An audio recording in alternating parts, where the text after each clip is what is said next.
atau kelapa itu. Nah, tafsirah plok plek langsung.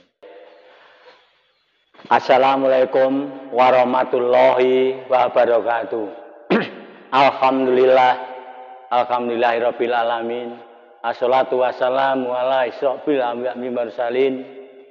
Sayyidina wa maulana Muhammadin wa ala alihi washabihi ajmain, amma ba'du.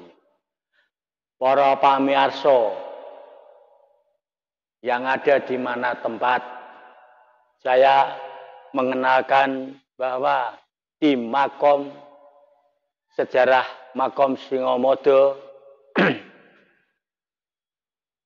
terdiri dari sejarah Eyang Raden Mustofa Simbah Singomodo atau Syekh Muhammad Nasir Kyai Singomodo. Dengan ini saya mengenalkan bahwa Eyang Syekh Muhammad Nasir terdiri dari Keraton Surakarta Adiningrat, yaitu masih keturunan dari Ki Ageng Pemanahan. Pada waktu Sinuwun Hamengkubuwana yang kedua, yaitu diantaranya keluarga Keraton Surakarta Adiningrat sama-sama dedah, akhirnya pecah, disebut yaitu Perang Mataram yang pertama. Dikarenakan Patih atau Sri Sultan Hamengkubuwana mencari bantuan dari pihak Cina ataupun dari Demak Bintoro, yaitu dinamakan Perang Islam yang pertama, yaitu dikarenakan yaitu Syekh Muhammad Nasir karena sarujuk dengan tidak sarujuk dengan Sri Sultan Hamengkubuwana, nah, orangnya mengikuti dengan Sinuwun Hamengkubuwana Surakarta Adiningrat. Dikarenakan Sinuwun enggak bisa menahan diri, akhirnya Sinuwun yaitu melarikan atau singgah di Ponorogo. Nah, pada waktu itu Sinuwun di Ponorogo, Syekh Muhammad Nasir yaitu dengan prajurit-prajurit Keraton Surakarta Adiningrat bersama-sama yaitu naik baito atau perahu, yaitu yang dibuat dari bambu. Baito bambu, akhirnya menyebut sampai dimanapun kalau tidak disingkirkan dari Bengawan Solo, Allah, percaya dengan Allah, akhirnya yaitu Syekh Muhammad Nasir dengan sahabatnya, ada 5 sahabat, perahu atau baito yang itu ketiup angin, akhirnya kendang atau kentas di daratan, yaitu papan dunung atau katentreman Syekh Muhammad Nasir dengan sahabatnya mapan di hutan Singomodo. Nah, pada waktu itu akhirnya Syekh Muhammad Nasir dengan sahabatnya buat satu rumah atau dinamakan Bekasi karena rumahnya kecil. Nah, di situ akhirnya bersama-sama berteduh di situ atau tidur di situ. Akhirnya di sini itu masih hutan lebat. Zaman dahulu belum ada orang satu pun, belum ada. Akhirnya buka alas di sini. Nah, pertama-tama di sini buka alas dikarenakan ini di sini itu hutan lebat. Jadi Mbah Nasir itu di sini buka alas, banyak kewan-kewan hutan yang banyak.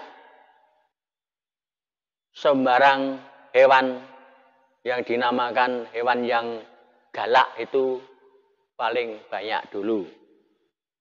Nah, tetapi karena yang Nasir itu orang yang punya ilmu, namanya ilmu sabdo. Akhirnya apa? Yang Nasir ketemu dengan singa atau disebut macan. Tetapi seharusnya orangnya yang lari kok dumadian macan akhirnya luluh atau tidak bisa berdiri.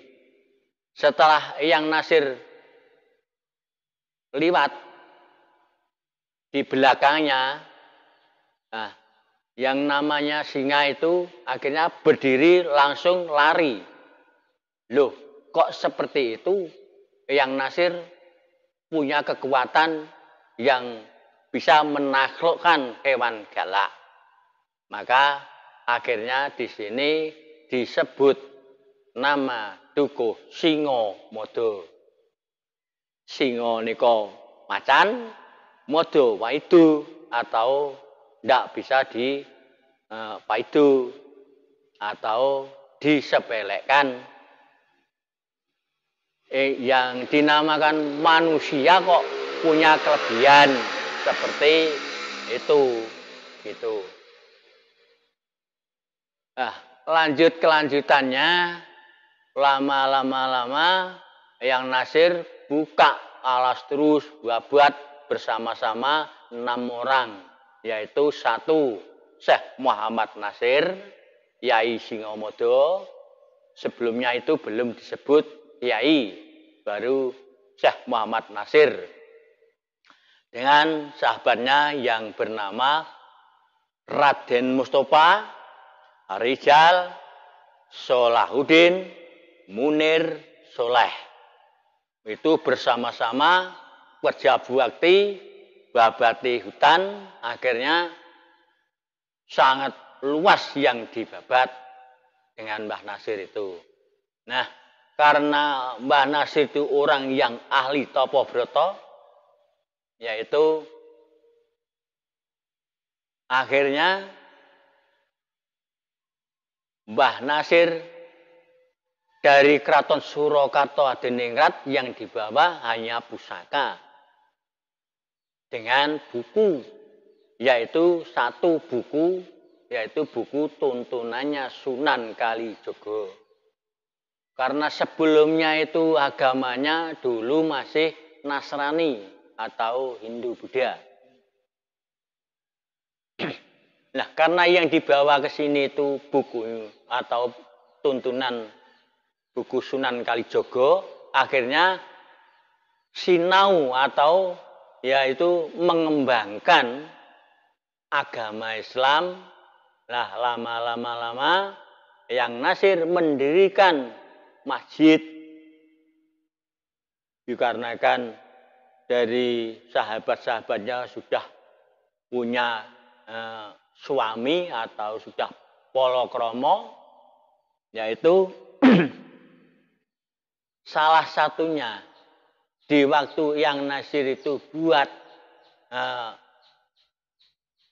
masjid karena sudah memahami bukunya Sunan Kalijogo, yaitu ya dengan tuntunan agama Islam. Akhirnya di situ mengembangkan agama Islam di masjid itu. Di waktu buat masjid, yaitu sahabatnya ada 5.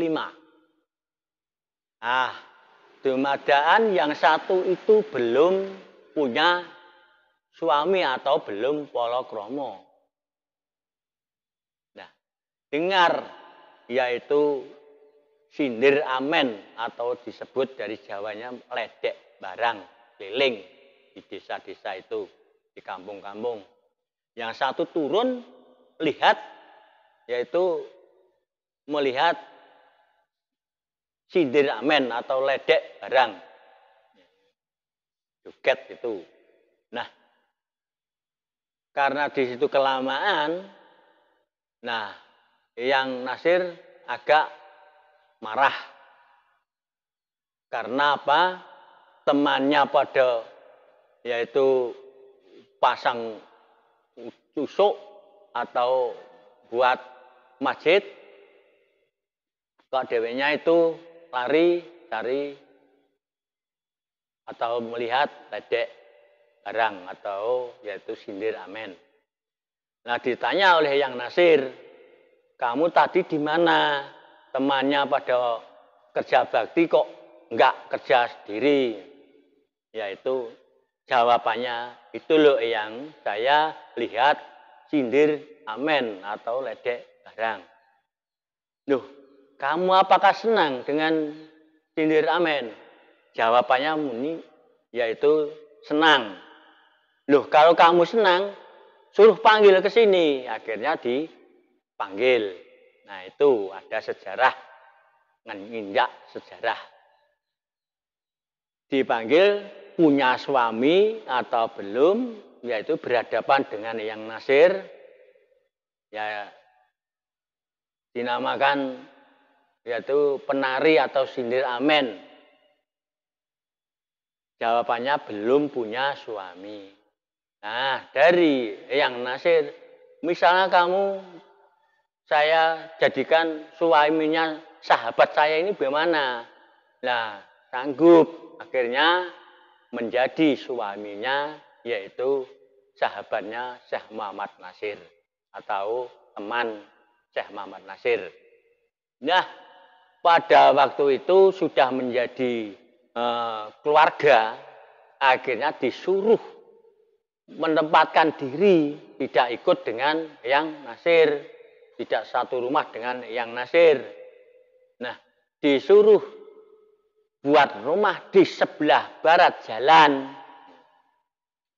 Nah, di sini sampai sekarang ada sejarah yang dinamakan tidak boleh ada suara atau yaitu kalau bahasa Jawanya itu nanggap atau buat kesenian atau seni Jawa yang dinamakan ledek barang atau sindir amen. Nah, karena disuruh menempati di sebelah barat jalan,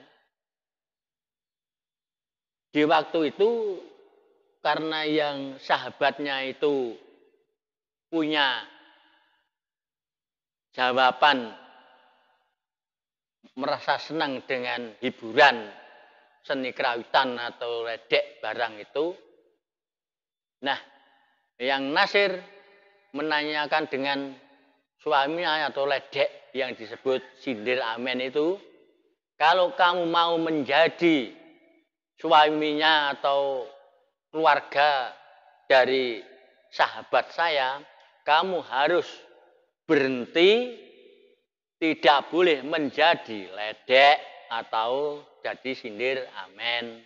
Nah, maka dari itu akhirnya mapan di sebelah barat, karenalah nyabdo itu di sebelah timur jalan, akhirnya yang sebelah timur itu tidak boleh atau tidak boleh ada suara-suara ledek atau sindir amen. Yang sebelah barat dibolehkan. Nah, pada waktu itu orangnya yang lebih banyak di sebelah timur. Sebelah timur jalan itu kurang lebihnya ada 41 kepala keluarga atau perumahan. Nah, dikarenakan di situ karena sudah ada rambu-rambu atau yang Nasir menyebabkan tidak boleh menjadi ledek, akhirnya siapa saja yang namanya itu punya hiburan atau punya hajat dengan mengadakan hiburan seni kerawit atau seni tari yang punya kerja itu banyak yang stres atau disebut orang Jawa edean. Itu sejarah yang pertama. Nah, akhirnya Eyang Nasir mengembangkan agama Islam yang di desa Singomodo. Nah, akhirnya Eyang Nasir itu karena orangnya itu sudah punya ilmu yang namanya disebut ilmu makrifat. Jadi tahu orang yang punya inisiatif atau punya gagasan yang kira-kira menjadi pantangan dari Gusti Allah dinamakan orang yang menyimpang dari waler. Nah, dipegang oleh Eyang Nasir itu, diambil, disuruh ngaji, diulang ngaji. Misalnya ada orang yang disebut gento, pecu, atau dan lain-lain, ngambil haknya orang lain, itu Eyang Nasir sudah tahu, akhirnya disuruh ngaji dengan Eyang Nasir, yaitu kamu saya suruh ngaji atau saya ulang agama Islam, karena dulu agama yang paling banyak itu namanya agama kepercayaan. Jadi Hindu, Buddha, Kristen, Katolik, Islam itu belum pernah melaksanakan. Jadi akhirnya disuruh ngaji, ditanggung kesehatannya, ditanggung makannya. Akhirnya dulu karena mencari usaha itu sulit, akhirnya mau diulang ngaji, diajak babat alas lagi.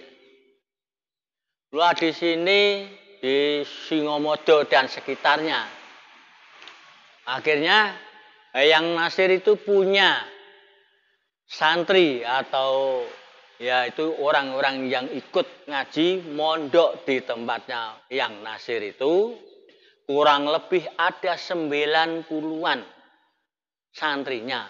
Pada waktu itu sudah Eyang Nasir sudah orang yang hebat.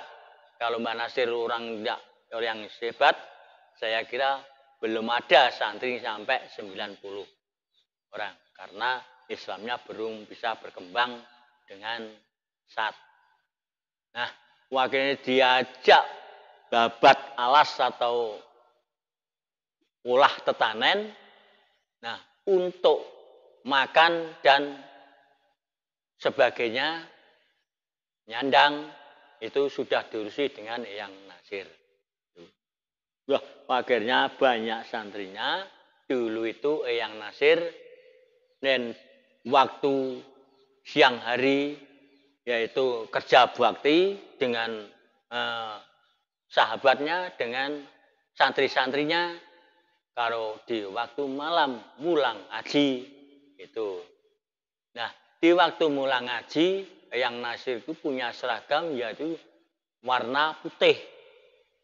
Yaitu punya jarik yang putih, betan, terus ya baju ya putih dengan dinamakan kalau sekarang namanya pakai serban.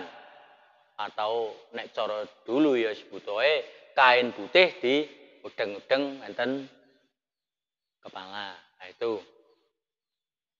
Nah, akhirnya sama dengan ngulang ngaji dengan membawa keris di sengklitnya di belakang. Nah, itu ngulang ngaji. Kan lama terus sudah ada orang yang dinamakan babat atau babati alas, karena zaman dulu masih zaman kerajaan, jadi tanah itu punya kerajaan. Jadi sudah bebas, nggak ada yang pajak, nggak ada yang dulu. Nah, podo babat dari sebelah barat, 2 tempat, sebelah timur satu tempat, yaitu wilayah di tepi Bengawan Solo. Nah, karena sudah menjadi suatu, dulu itu yang Nasir dengan sahabatnya itu babati alas, kalau sudah ada rumput, akhirnya babat lagi rumput untuk yaitu buat tempat pemakan hewan-hewan itu. Nah, orang yang dari sebelah barat itu ingin tahu yaitu batas-batas yang tanah yang dibabat atau yang dikerjani oleh yang Nasir dengan sahabat dan santri-santrinya itu. Nah, di situ yang Nasir hanya menyebut bahasa Jawanya, yaitu orang-orang di situ kok hanya ingin mencari batas terus. Iya, karena apa yang menjadi haknya yang Nasir dulu yang dikerjakan yang Nasir itu kalau nanti dari sebelah barat dan timur itu mari ngambil tanah yang dibabati yang Nasir itu kan enggak baik karena itu yang punya hak atau yang mengerjakan yang Nasir. Oh gitu. Berarti kamu ingin mencari yang saya pakai untuk pertanian saya. Ya, akhirnya yaitu yang Nasir dengan punya tongkat atau disebut bahasanya teken. Ambil tongkat, terus ya mari ikut saya, nanti saya tahu batas-batas yang saya babat atau hak saya. Makanya yang Nasir keliling. Lah kurang lebih luasnya ada 25 hektar tanah yang di hak milik yang Nasir itu dulu. Nah, yang Nasir hanya punya kata-kata inilah batas-batas saya yang di dalam. Karena kamu yang ingin punya batas sendiri, karena ini sudah kita batasi, yang dalam hak saya, yang luar hak kamu.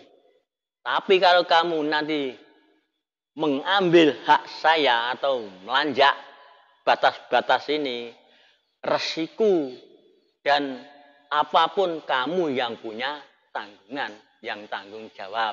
Gitu. Ya, akhirnya apa? Pada diulut atau dibuat yaitu batas atau wujud galengan yang lebih tinggi. Akhirnya bersama-sama. Nah, lalu yaitu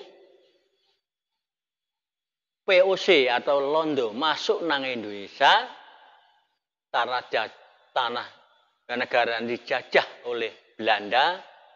Akhirnya tanah yang menjadi hak milik atau yang dibabat yang Nasir itu dikapling-kapling, dibagi-bagi dengan kepada rakyat menjadi hak milik karena supaya tidak berebutan gitu.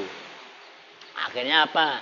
Lah sampai sekarang orang-orang yang punya hak milik melangkah dari batas itu karena kalau zaman Belanda kan nggak tahu itu haknya Nasir, itu hanya orang lain nggak tahu. Yang penting luasnya dibagi sama 1 hektar atau lebih atau 7.000 meter persegi itu. Mesti seberapapun melangkah itu sampai sekarang yaitu tidak boleh punya garapan melangkah dari batas itu. Kalau di dalam batas ya harus dalam saja, kalau yang luarnya harus yang luarnya saja. Misalnya orang punya garap yang dalam dengan yang luar itu resiko, punya tanggungan nyawa sampai sekarang. Itu nyawa yang diambil orangnya seperti itu. Karena apa? Sudah dulu ada sabdo dari yang Nasir, tidak boleh melangkah. Melangkah resiko disuruh tanggung sendiri itu. Tuh, saudara. Terus, nah akhirnya Eyang Nasir warna sudah punya santri-santri kurang lebih 90 santrinya. Apa? Akhirnya disuruh mengembangkan agama Islam di mana tempat atau di mana kamu yang kamu ingini disuruh mengembangkan agama Islam. Itu akhirnya santri-santrinya menyebar keseluruhan karena apa? Sudah diberi nasihat, kamu di sini sudah saya beri keahlian atau kepintaran bisa merasuk agama Islam. Kamu kalau mengembangkan agama Islam, yaitu Allah nanti yang akan memberi rezeki dari kamu yang dinamakan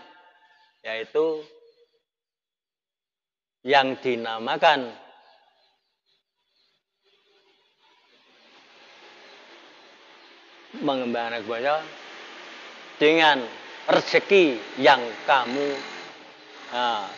atau kamu hargai atau kamu gimana ya? Ya, menjadi haknya. Nah, akhirnya tapi yaitu meskipun kamu menjadi orang Islam atau menjadi kiai dan kamu bisa mengembangkan agama Islam, tapi yaitu disebut Jawanya di bawah, Arabnya digarap. Jadi Jawanya di bawah, Arabnya digarap. Jawa karena kamu orang yang dilahirkan di Pulau Jawa atau di Indonesia zaman sekarang, Arab hanya untuk besok yang akhirat gitu. Tapi untuk orang yang dinamakan masuk agama Islam itu, Islamnya itu untuk menahan diri kamu, nah, itu. Supaya kamu tidak bertindak yang semena-mena atau bertindak yang kira-kira itu menjadi dosa. Mengambil duanya orang lain, mengambil hewannya orang lain disembelih. Dulu itu namanya banyak orang yang dinamakan gento atau keju. Dan menindakkan yaitu dinamakan tenung atau santet. Zaman dulu orang yang menjadi orang yang budeng atau yang baik harus punya ilmu yang diarani ilmu itu. Makanya akhirnya kelanjutannya karena Eyang Nasir itu sahabatnya semuanya pada keluar dari kampung Singomodo ingin mengembangkan agama Islam, akhirnya apa? Eyang Nasir berdiri menjadi kasepuan. Jadi ngengkal ilmunya yang dinamakan ilmu kasepuan. Tuh. Nah, di situ cara-cara untuk mengembangkan agama Islam yang Nasir dulu. Ada orang yang sakit karena kena musibah yaitu tenung santet. Itu yang Nasir menjadi orang yang kondang. Kamu saya suruh sholat mau enggak? Gitu. Ya karena orang yang sakit pasti ya mau karena ingin sehat atau ingin menjadi orang yang tidak kena penyakit atau tenung santet. Akhirnya mau. Nah, setelah sholat di masjidnya yang Nasir, lalu ditabuk atau pokoknya akhirnya dulu ceritanya itu yaitu mengeluarkan ada beling, ada bledu, ada darah gitu. Tapi akhirnya yang sakit itu menjadi sehat. Tapi dijanji kamu harus langsung menjadi sholat terus. Jangan sampai sholatmu ditinggalkan. Karena apa? Sudah saya kunci, kalau kamu tidak sholat, nanti bakal ada tenung santet yang masuk lagi. Tapi kalau kamu menindakkan menjadi orang Islam atau sholatmu diteruskan, tidak bisa masuk karena sudah saya kunci. Kuncinya Anda disuruh sholat itu. Akhirnya apa? Menjadi orang Islam, terus ngaji. Nah, itu ceritanya seperti itu. Nah, maka dari itu, lalu yang Nasir sudah tua.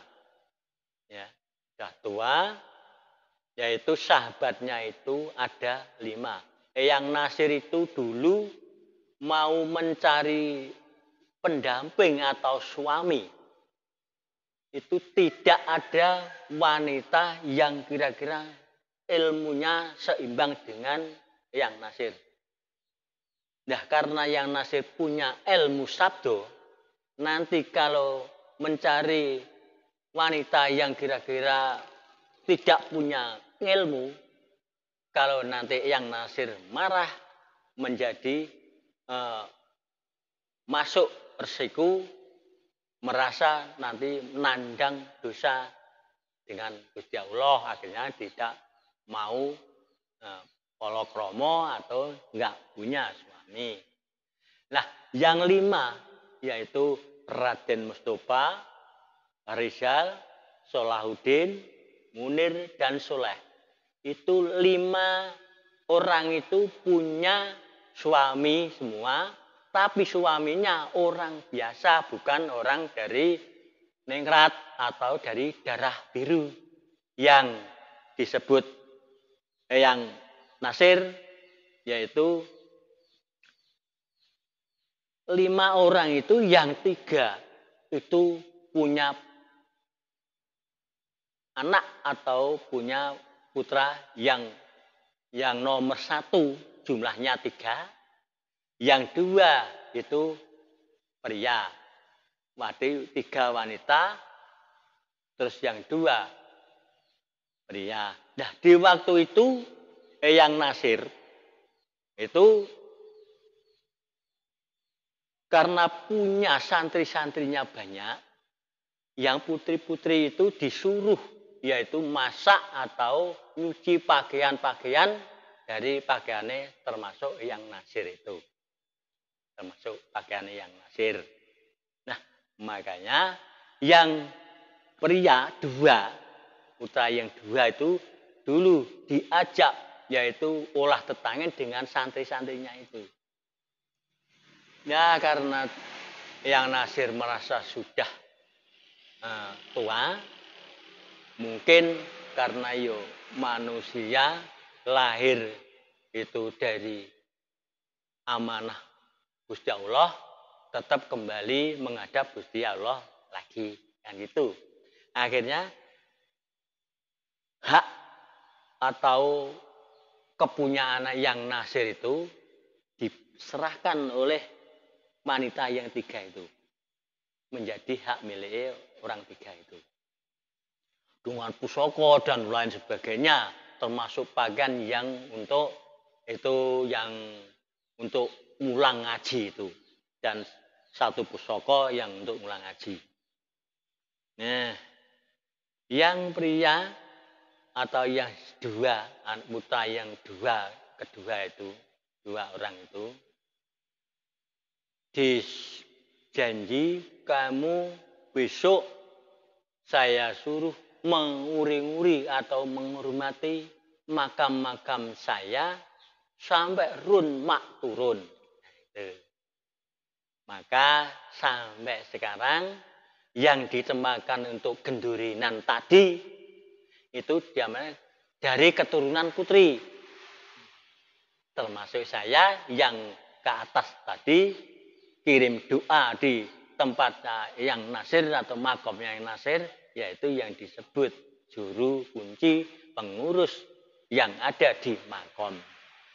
Makanya, lah karena dulu itu yang nasir itu punya sesuatu pakaian yang serba putih. Di dalam orang dua itu, besok kalau kamu kirim doa kepada saya, pakaian yang saya untuk mengulang ngaji itu kamu pakai supaya saya ketahui atau tahu turun mak turun yang dinamakan turun pria itu nanti. Itu akhirnya kelanjutan sampai sekarang. Siapapun yang di putri itu sebagai wadah, mungkin pakaian atau tempat-tempat yaitu mulai awal mau kirim doa kepada yang nasir. Itu ya, saya kira ini saya sudah agak banyak dan masalah syukur itu nanti bisa diulang lagi kalau masalah-masalah nanti ada pertanyaan, mungkin ada tanya jawab, kok ini, nah gitu ya. Ini dari saya kita cukup sekian, minangka ya tutup atur kata saya bila mana ada kata-kata yang belum kita keluarkan karena saya sendiri hanya tahu sejarah dari nenek-nenek saya, hanya sejarah dengan bicara. Tidak ada buku-bukunya, buku sejarah. Ya. Nah, kejadian-kejadian kejadian keramat yang akan terjadi di wilayah mriki, di desa mriki kan hari saged diaturaken. Mungkin pernah kejadian melanggar. Nah, ini dulu itu pernah ya. Pada waktu orang-orang yang agak lama di sini masih banyak perumahan. Masih utuh. Itu sejarah yang pertama itu ada orang yaitu menganggap budaya Jawa yaitu ringgit purwa atau wayang kulit. Tapi di situ ada seni tarinya atau disebut namanya sinden atau tapi dari putri. Yang pertama itu diantaranya pas di waktu gara-gara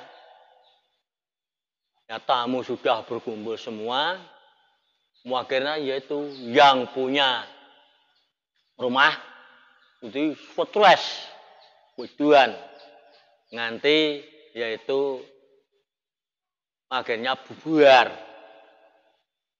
akhirnya dibawa di Mangunjayan zaman semana dulu Mangunjayan, sekarang rumah sakit jiwa itu dulu namanya Mangunjayan, masih di Surakarta sana dulu.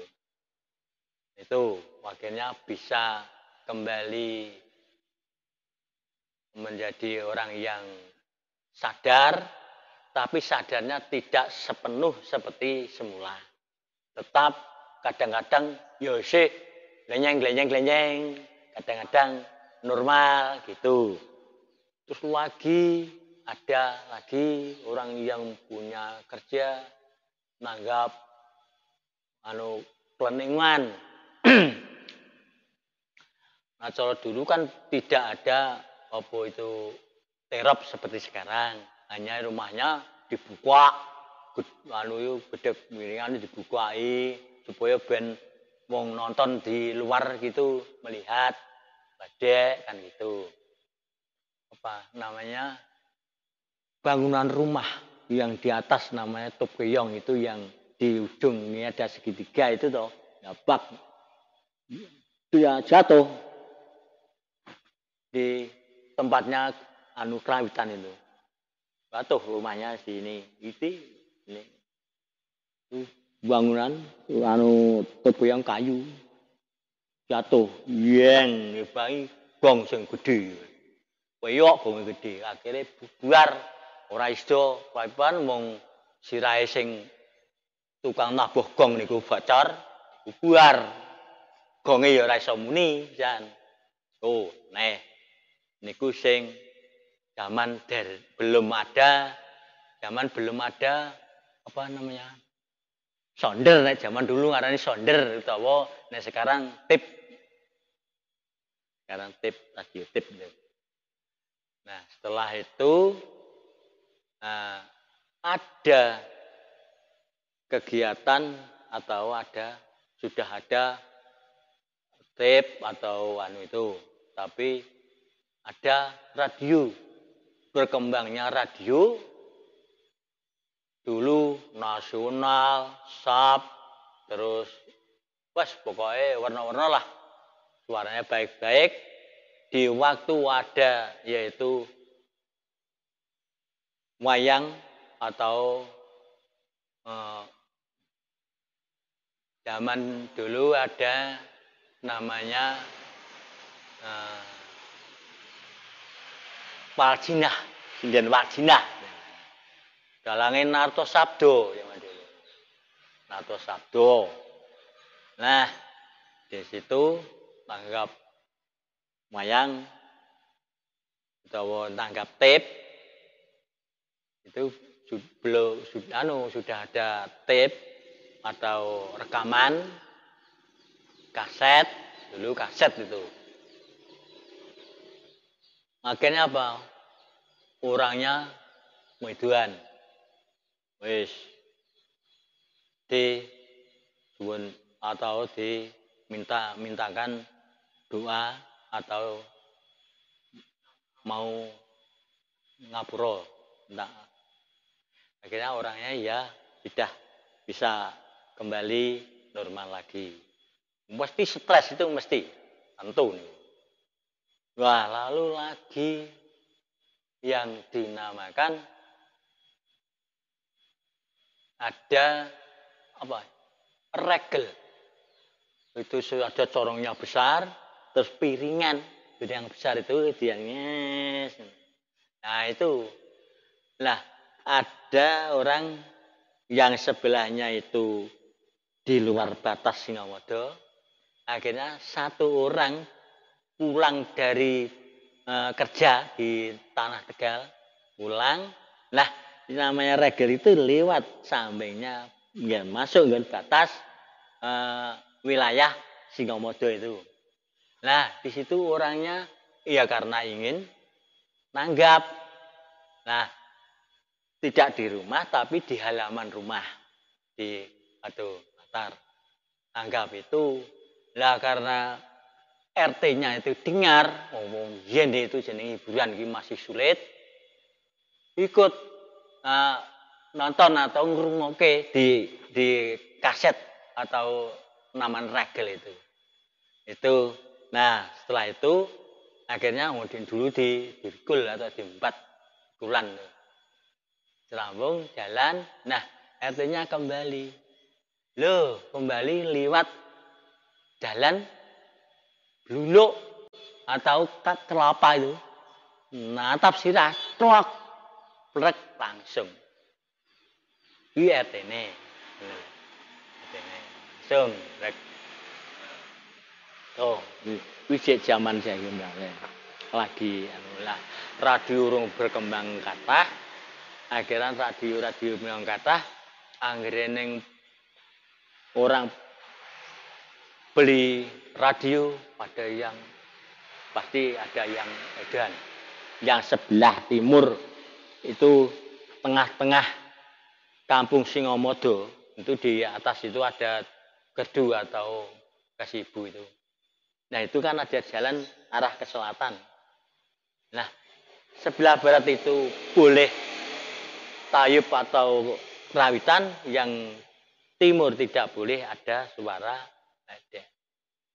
Yang tempatnya orangnya itu dekat banget dengan jalan itu, mepet rumahnya. Itu punya radio kecil seperti seperti HP itu, kecil seperti itu. Hanya dicangklong, hanya untuk dengar sendiri di jalan itu pun enggak dengar. Itu akhirnya apa? Orangnya malam minggu wis nyetel narto sabdo karo ngrungokke sinden iki mau apa? Jam 1 malam keluar dari rumah. Orang tuanya tahu, padahal itu sudah punya keturunan 3 atau 2, anaknya 2. Keluar, enggak pulang. Sama radionya dibawa. Dicari di mana tempat enggak bisa menemukan. Tah kemana enggak tahu.